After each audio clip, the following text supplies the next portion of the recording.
আসসালামু আলাইকুম ওয়া রাহমাতুল্লাহি ওয়া বারাকাতুহু। প্রিয় ভিউয়ার্স, আশা করছি আপনারা সকলে ভালো আছেন। আলহামদুলিল্লাহ, আমিও ভালো আছি। আজকের রিয়াকশন ভিডিওটি একটি অতি গুরুত্বপূর্ণ ও চিন্তার খোরাক জাগানো প্রশ্ন নিয়ে এসেছি। আজকের রিয়াকশন ভিডিওটি যে টপিকের ওপর হবে সেই টপিকটা হচ্ছে, যিনি বিদ্যুৎ আবিষ্কার করেছেন তিনি কি জান্নাতে যাবেন? এবং বর্তমান সিচুয়েশনের ওপর একটা প্রশ্ন এরকমই চলে আসে যে কাশ্মীরে যারা নিরপরাধভাবে নিহত হয়েছেন তারা কি শহীদের মর্যাদা পাবেন? আজকে এই ভিডিওতে এই প্রশ্নগুলোর উত্তর দিয়েছেন আমাদের প্রিয় আলেম শায়েখ আহমদুল্লাহ হাফিজুল্লাহ। চলুন দেখে কিভাবে তিনি ইসলামের আলোকে এই জটিল প্রশ্নগুলোর উত্তর দিলেন। এই ধামাকাদার, মজাদার, ইন্টারেস্টিং এবং কৌতূহল জাগানো একটা প্রশ্ন উত্তরের আজকে ভিডিও হতে চলেছে। তো আপনারা ভিডিওটি শুরু থেকে নিয়ে শেষ পর্যন্ত দেখবেন, খুবই ইন্টারেস্টিং হতে চলেছে এবং আপনারা প্রশ্নগুলোর উত্তর না নিয়ে এই ভিডিওতে কেউ যাবেন না। তো চলুন ভিডিওটি শুরু করি। অনেকে প্রশ্ন করে, বিদ্যুৎ যে আবিষ্কার করেছে তার আবিষ্কৃত বিদ্যুতের লাইট দিয়ে কোরআন পড়ে আপনি জান্নাতে যাবেন, আর সে বেঈমান হওয়ার কারণে জান্নাতে যাবে না, কেমন কথা? অনেকে প্রশ্ন করেন না? অনেকে প্রশ্ন করেন। এই টাইপের আরো অনেক প্রশ্ন আছে, আমি আর উদাহরণে যাচ্ছি না, একটা দিয়ে আপনারা আশা করি বুঝতে পেরেছেন। খুব ইন্টারেস্টিং প্রশ্ন কিন্তু। যার বিদ্যুতের আলো দিয়ে কোরআন পড়ে পড়ে আপনি জান্নাতে যাবেন, সেই বিদ্যুতের আবিষ্কারক তিনি শুধু মুসলিম না হওয়ার কারণে জান্নাতে যাবেন না, কেমন যৌক্তিক কথা? আপনারা অনেক সময় দেখবেন সোশ্যাল মিডিয়াতে কোন অমুসলিম খেলোয়াড় মারা গেছে বা অমুসলিম কোন বড় স্টার তারকা মারা গেছে, তো লেখা হয় RIP, রেস্ট ইন পিচ। এটা লিখলেও হুজুররা বাগড়া বাঁধে। হুজুরদের জ্বালায় আসলে কোথাও থাকার উপায় নেই। তো RIP লেখছে পোলাপান, সেখানে হুজুররা বলে না, জায়েজ নাই, একজন অমুসলিম তাকে কেন আপনি রেস্ট ইন পিচ বা জান্নাতে আরামে ঘুমাও এটা বলতে পারেন? এই যে প্রশ্নটা, এই প্রশ্নটার অনেক টেকনিক্যাল উত্তর দেওয়া যায়। আমি একটা সংক্ষেপে খুব সহজ উত্তর দেই। আমি খুব সাদামাঠা মানুষ, একজন টিপিক্যাল হুজুর, আপনারা সব শিক্ষিত মানুষ। দেখেন, বিদ্যুৎ যিনি আবিষ্কার করেছেন বা আপনি যে অমুসলিমের কথা বলছেন, যিনি ব্যক্তিগতভাবে অনেক ভালো মানুষ, অনেক কিছু, বাট ইমানটা নাই, অন্য ধর্মাবলম্বী কোনো মানুষ তাকে জীবদ্দশা যদি আপনি বলতেন, ভাই চলেন জান্নাতে যাই, তিনি কিভাবে নিতেন এই কথাটাকে? আমি কি বোঝাতে পারি নাই আপনাদের? একজন অন্য ধর্মাবলম্বী, ধরেন একজন খেলোয়াড়ের নাম বলেন মুসলিম, মেসি। আপনাদের যায় বলেন, মেসি ভাই চলো এসব বাদশা দিয়ে চলো জান্নাতে যাই, আপনার এই কথাটা কি সে ভালোভাবে নিবে? নিবে? জীবদ্দশায় যে সমস্ত অমুসলিমেরা তাদের জীবনে ভালো মন্দ যাই থাকুক না থাকুক, সে আলাপ সাইডে রেখে আসুন আমরা বাস্তবিক আলাপে আসি। একজন অন্য ধর্মাবলম্বী মানুষ, তাকে আপনি যদি বলতেন, যার জীবদ্দশা বিদ্যুতের আবিষ্কারককে যদি আপনি পাইতেন এবং তাকে যদি আপনি বলতেন যে ভাই এসব বিদ্যুৎ বানানো ছাড়ে চলো জান্নাতে চলো, সে কি আপনার এই আহ্বানকে পজিটিভলি নিতেন? অন্য কোন ধর্মের মানুষকে যদি আপনি বলতেন যে ভাই জান্নাতে চলো, সে জান্নাত বিশ্বাসিত করে না। আপনি জান্নাতে যাওয়ার আহ্বান করলেও এটাকে সে ডিনাই করত। তো জীবদ্দশায় যে লোক জান্নাতে যেতে চাইতো না, মরার পরে আপনি তাকে টেনে যদি জান্নাতে নিতে চান, এটা কি তার প্রতি সুবিচার হবে না অবিচার হবে? আমি কি বোঝাতে পেরেছি? মারার পরে এখন আপনি বলতেছেন RIP, রেস্ট ইন পিচ। ওয়ারেস সে জীবদ্দশায় তাকে আপনি জাহাজের শেকল দিয়ে বেঁধে টেনেও জান্নাতে নিতে পারতেন না। সে বলতো অসম্ভব, কি বলো তুমি, পাগল নাকি, আমি মুসলমান নাকি, কিসের জান্নাত, আমি যাব না। যে জীবদ্দশার জান্নাতে তাকে টেনে নেওয়া যাইতো না, মরার পর আপনি বলতেছেন হ্যাঁ অমুসলিম হয়েছে, তাতে কি হয়েছে, তার তো অনেক ভালো কাজ আছে, তাহলে কেন সে জান্নাতে যাবে না? এটা কেমন অবিচার? আপনার এই চাওয়াটাই তো অবিচার, আপনার এই চাওয়াটাই তো অযৌক্তিক। ভাইরা আমার, আমরা আল্লাহ সুবহানাহু ওয়া তাআলাকে আমাদের মতো করে ভাবি। আমরা চিন্তা করি একটা মানুষের সব ঠিক আছে, শুধু ঈমানটা একটু নাই, শুধু ঈমানটা নেই, আর সব ঠিক আছে। শুধু ঠিক আছে না, আমাদের মুসলমানদের চাইতে অনেক বেশি ডিসিপ্লিন মেনটেন করে, অনেক মাশাআল্লাহ তাদের আচার আচরণ সুন্দর, পারতপক্ষে কোনো পশুকে কষ্ট দেয় না, যদিও মুসলমানকে বোমা মারে, অনেক ভালো ভালো গুণ আছে। এত ভালো একটা মানুষ, এরা জান্নাতে যাবে না, কেমন কথা হলো? সবই আছে, শুধু ইমানটা নেই। ব্যাপারটা কেমন হয়েছে, ধরুন এই যে মোবাইল ব্যাংকিং, নগদ, বিকাশ, সেটা এম ক্যাশ, অনেকগুলো আছে। মোবাইল ব্যাংকিং বা এই যে ডিজিটাল পৃথিবীতে যে অ্যাকাউন্ট নম্বর, এই টেকনোলজি সম্পর্কে কোনো ধারণা নাই। আফ্রিকার জঙ্গল থেকে একটা মানুষকে আপনি তুলে আনলেন, যেই লোকটা, বা আফ্রিকার জঙ্গল যাওয়া লাগবে না, আমাদের দেশে এখনো অনেক মানুষ এমন থাকতে পারে, কোনো গ্রামে গঞ্জের চিপা চাপায় এমন কোনো মুরব্বী বৃদ্ধ মানুষ থাকতে পারে যে এগুলো কিছু বুঝেন না, যে নাম্বারগুলা ভ্যালু কি। এরকম কোনো মানুষের সামনে ধরুন দুটা লোক ঝগড়া করছে তাদের পাওনা টাকা নিয়ে, একজন পাওনাদার আর একজন দেনাদার। পাওনাদার ঝগড়া করছে যে আমি যেই নাম্বার দিলাম তুমি সেই নাম্বারে টাকাটা না দিয়ে আরেক নাম্বার দিছো, তুমি এত বড় একটা ভুল করলা, টাকাটা আমি পাইলাম না, আমার দরকার ছিল, তোমার সাথে কমিটমেন্ট ছিল, তুমি দিবা, কেন দিলা না? এটা নিয়ে তিনি খুব ঝামেলা করছেন। আর ওই বেচারা বলতেছে, ভাই সবই ঠিক আছে, শুধু একটা ডিজিট ভুল হয়েছিল, জাস্ট একটা ডিজিট, টাকা তো আমি ভাই পুরাটাই দিছি, 10,000 10,000 দিছি, একটা ডিজিট ভুল হয়েছে, এত চিল্লাচিল্লির কি আছে ভাই? আরেক ভদ্রলোক তিনিও দেনাদার, তিনি 10,000-এর জায়গায় মাত্র 2,000 দিয়েছেন, তিনিও 10,000 দেনা ছিলেন। তার ব্যাপারে সে এতটা রাগারাগি করছে না, বলছে ভাই 2,000 দিছো, তাও তো দিছো, আমার অ্যাকাউন্টে আসছে ঠিক মতো, ভালো, আর বাকিটা দিয়ে দিও টাইম মতো, ঠিক আছে।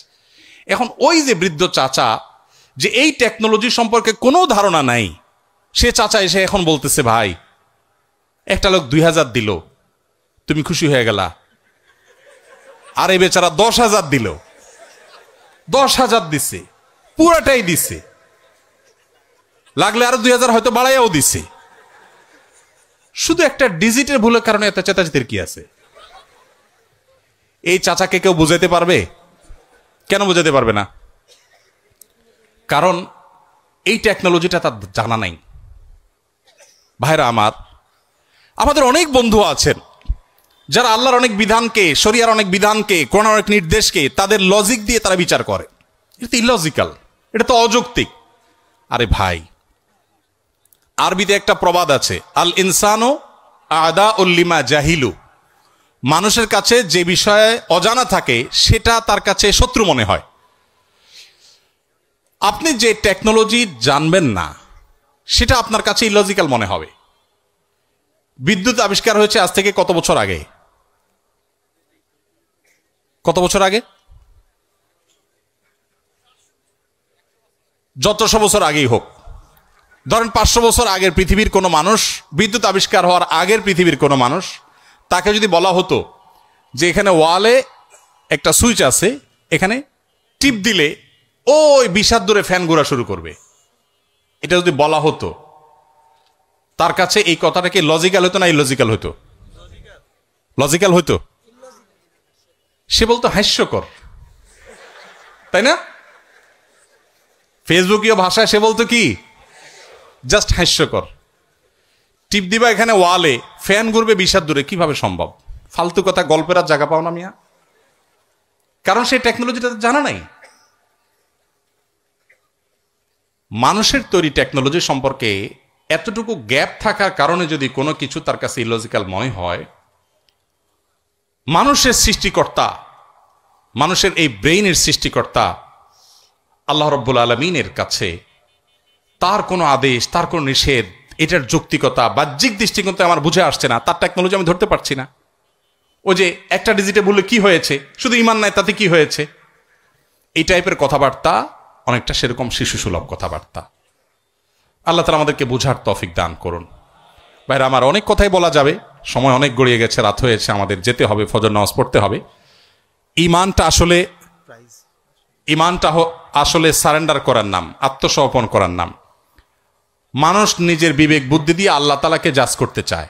আমাদের তরুণরা, আপনারা বয়সে বেশিরভাগ, এখানে আমাদের টিচারদার যারা আছেন, আমার পিতৃতুল্য, বড় ভাই তুল্য, তারা বাদে বাকি যারা আছেন সবাই স্টুডেন্ট। আপনারা এই বয়সটাতে অনেক হেয়ালিপনা আসে।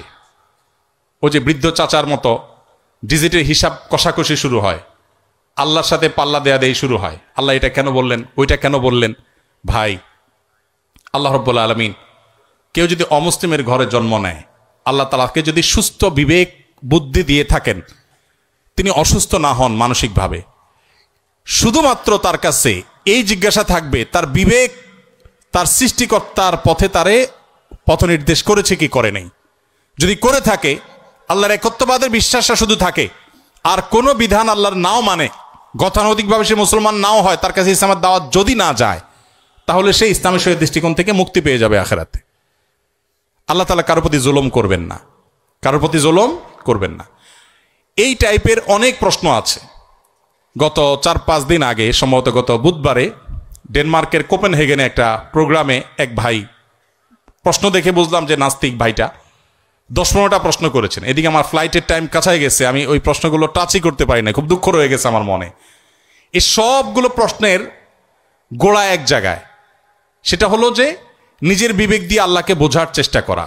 আল্লামা ইকবালের নাম আপনারা শুনেছেন, ভারতবর্ষের একজন বড় কবি ছিলেন। আল্লামা ইকবাল বলেছেন, জু সমঝ মে আ গই ও ফির খোদা কেউ কর হুয়া। যাকে আপনার বিবেক দিয়ে ক্যাপচার করে ফেলতে পেরেছেন, আয়ত্ত করে ফেলতে পেরেছেন, সে আবার আল্লাহ হলো কিভাবে? আল্লাহ তো সে অসীম সত্তার নাম, যে অসীম সত্তাকে আপনার আমার বিবেক দিয়ে, আমার বুদ্ধি দিয়ে তার সকল আদেশ নিষেধের সকল তত্ত্বের যৌক্তিকতা আমরা ধরতে পারবো না। এটাই তো আল্লাহর অসীমত্বের পরিচয়। একজন অধীনস্থ যদি একজন মালিকের সকল কাজের সকল পলিসির যৌক্তিকতা তার মাথায় না ধরে, হতে পারে না। কোম্পানির মালিক আর কোম্পানির একজন ড্রাইভার, এখানে আমার বড় ভাই ডাক্তার মহিউদ্দিন ভাই আছেন, এত বড় প্রতিষ্ঠানের মালিক, এতগুলো মেডিকেল কলেজ, এতগুলো মানুষ তার কাজ করে। এখন উনি যদি ওনার একজন সাধারণ কর্মচারীকে বলেন এই জিনিসটা অমুক জায়গা দিয়ে আসো, ওইটা অমুক জায়গা নিয়ে আসো, সে যদি বলে স্যার কেন করব, সে স্যার কেন বলে, তাহলে এই মায়ের খাওয়ার উপযুক্ত হবে কি হবে না? কেন মায়ের খাওয়া উপযুক্ত হবে বলেন তো? আরে মিয়া, আমার সব কেন যদি তুমি বুঝে যাইতা, তাহলে তুমি তো ডাক্তার মহিউদ্দিন হয়ে যেতা, তাহলে তুমি তো আকিজ গ্রুপের চেয়ারম্যান হয়ে যেতা, তাহলে তুমি তো শত শত হাজার হাজার কোটি টাকা বিজনেস করতে পারতা। আমার সব কিছুর যৌক্তিকতা তোমার বুঝে আসবে না। তুমি আমার জায়গায় আসতে বহু সময় লাগবে, আমার এই বয়স পার হয়েছে এগুলো বুঝতে বুঝতে। এটা যদি হয় একজন মানুষের তফাৎ, সেখানে সৃষ্টি হয়ে আল্লাহর সমস্ত আদেশ আমার বুঝতে হবে, আমার বুঝে আসে নাই, তাহলে আমি কেন মানবো? এটা সবচেয়ে হাস্যকর। আল্লাহ তাআলা আমাদেরকে আল্লাহর প্রতি পরিপূর্ণ ঈমান আনার তৌফিক দান করুন। কিয়ামতের আগে এক এক ঝড়ে কত মানুষ বেঈমান হয়ে যাবে। নবী সাল্লাল্লাহু আলাইহি ওয়াসাল্লাম বলেছেন, ভাইরা আমার, আপনারা দেশের কর্ণধার, আপনারা আমাদের আগামীর ভবিষ্যৎ। আমি আবারও আপনাদেরকে বলবো, প্লিজ, ওয়াজ নির্ভর ধর্ম পালন নয়, কোরআন এবং হাদিস থেকে জ্ঞান অর্জন করুন।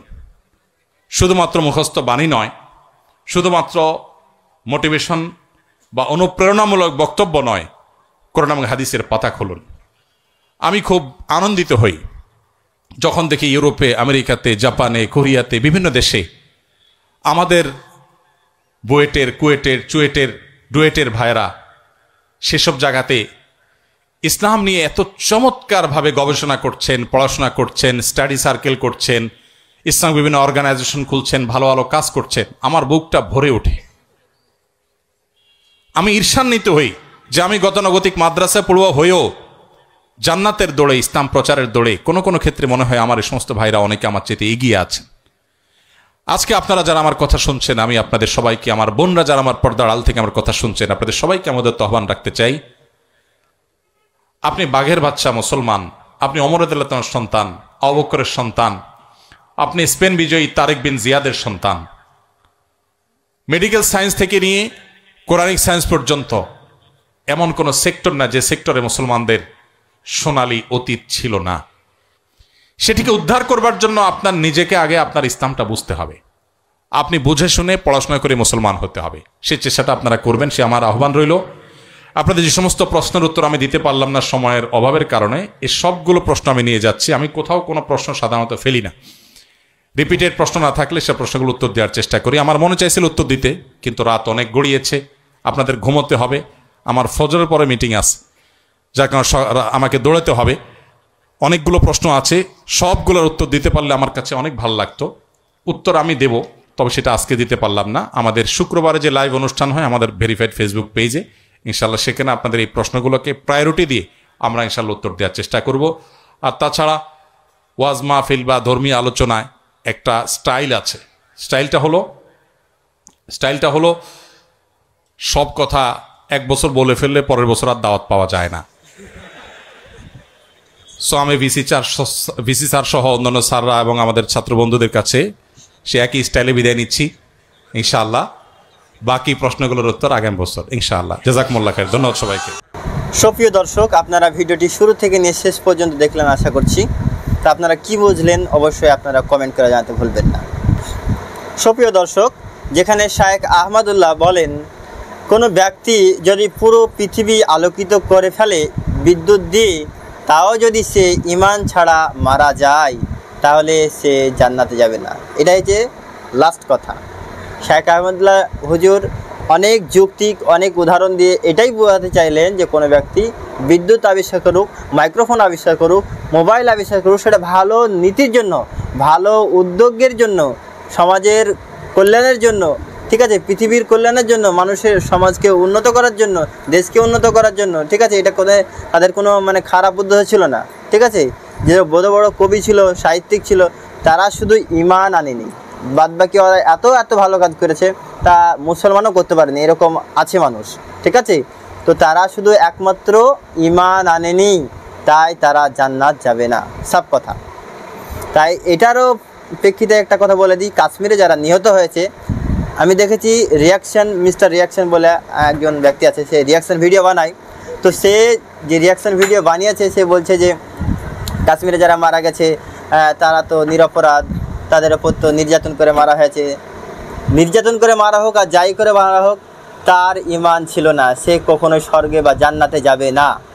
সে যেভাবে আহত হোক আর নিহত হোক, ওটা কোনো ফ্যাক্ট নয়, এটা ইসলামের নীতি, যে আল্লাহর নীতি, আল্লাহর নিয়ম কানুন। যে ঈমান আনেনি সে জান্নাতে যাবে না, বাস ফাইনাল কথা। আশা করছি বোঝাতে পেরেছি। সুবহানাল্লাহ, কত স্পষ্ট ও সত্য কথা। ইসলাম একজন মানুষের আমল দেখার পাশাপাশি তার ঈমানকে সর্বোচ্চ গুরুত্ব দেয়। কিন্তু আবিষ্কার একজন মহান মানবিক অবদান হতে পারে, কিন্তু ঈমান ছাড়া সেই ভালো কাজগুলো আল্লাহর দরবারে কবুল হয় না। এটি কোরআনের স্পষ্ট স্বীকার। এরপরে যেখানে কাশ্মীরের নিহত মানুষদের শহীদ প্রসঙ্গে বলেছেন, যদি কেউ নিরপরাধভাবে অন্যায়ভাবে হত্যা হয় তাহলে সে শহীদের মর্যাদা পাবে, ইনশাল্লাহ পাবে। কিন্তু সে যদি অধর্ম অবলম্বী হয়, মুসলিম না হয়, ঈমান তার না থাকে, সে কিন্তু জান্নাতে যাবে না। এটা সব কথা। নিরাপদভাবে মারা গেছে, মানে নির্যাতন করে মারা গেছে, সে মজলুম ছিল কিন্তু ঈমান ছিল না, জান্নাতে যাবে না। ফাইনাল কথা, বুঝতে পেরেছেন? এই বক্তব্যে আমাদের সন্তাননা দেয় এই যে ইসলাম শুধু যুদ্ধের শহীদ নয়, বরং অন্যায়ভাবে হত্যাকাণ্ডের শিকার হওয়াকেও শহীদ মনে করে। এটা ইসলাম ধর্মের সুবিচার ও দয়া। কিন্তু একটা কথাই বললাম, ঈমান থাকতে হবে, নাহলে কিন্তু আপনি জান্নাত পাবেন না। তাই সর্বশেষ কথা বলি ভাই ও বোনেরা, আমরা অনেক সময় আবেগে বলে ফেলি ও এত ভালো কাজ করেছে, নিশ্চয়ই আল্লাহ তাকে জান্নাতে দেবে, নিশ্চয়ই আল্লাহ জান্নাতে দেবে বা নিশ্চয়ই জান্নাতে যাবে, এরকম কথা আমরা অনেক সময় বলে ফেলি বা বলে থাকি। কিন্তু ইসলামে জান্নাতে যাওয়া মূল চাবিকাঠি হলো ঈমান আর আমল। এই দুটো যদি জিনিস, প্রথম হচ্ছে ঈমান, ঈমানটাই যদি আপনার না থাকে তাহলে আপনি জান্নাতে যাবেন কিভাবে? আর শহীদ হওয়ার মর্যাদা আল্লাহরই নির্ধারণ করে। মানুষের অন্তরে আস্থা বা অবস্থা তিনিই জানেন। তিনি যাকে, সে ধর্ম অবলম্বী হোক, সে হিন্দু খ্রিস্টান জৈন যে ধর্ম অবলম্বী হোক না কেন, আল্লাহ যদি কাউকে জান্নাতে দেয় তাহলে মানুষের কাউরই কিছু করার নাই, সেটা আল্লাহর ওপর নির্ভর। আল্লাহ কাউকে জান্নাতে দিবে না জাহান্নামে দিবে সেটা তিনি জানেন। সর্বশেষ কথা, আপনারা এই ভিডিও থেকে কি বুঝলেন, সঠিক উত্তর পেয়েছেন কি না অবশ্যই কমেন্ট করে জানাবেন, এবং কোনো কিছু প্রশ্ন জানার থাকলে অবশ্যই কমেন্টে জানাবেন। আপনার মতামত জানাতে ভুলবেন না। আপনি কি আগে জানতেন এই ব্যাপারে, সেগুলোও জানাবেন, না জেনে থাকলেও জানাবেন, জেনে থাকলেও বলবেন। আমরা আনন্দ হব আপনার কমেন্টে, আশায় থাকছি। পরবর্তী ভিডিওতে আমরা খুব একটা সুন্দর টপিক নিয়ে আপনাদের সামনে ভিডিও নিয়ে আসছি। আর ভিডিও যদি ভালো লাগে লাইক কমেন্ট শেয়ার করবেন। দেখা হচ্ছে অন্য কোনো ভিডিওতে। সুস্থ থাকুন, ভালো থাকুন। আসসালামু আলাইকুম রহমতুল্লাহি ওয়া বারাকাতুহু।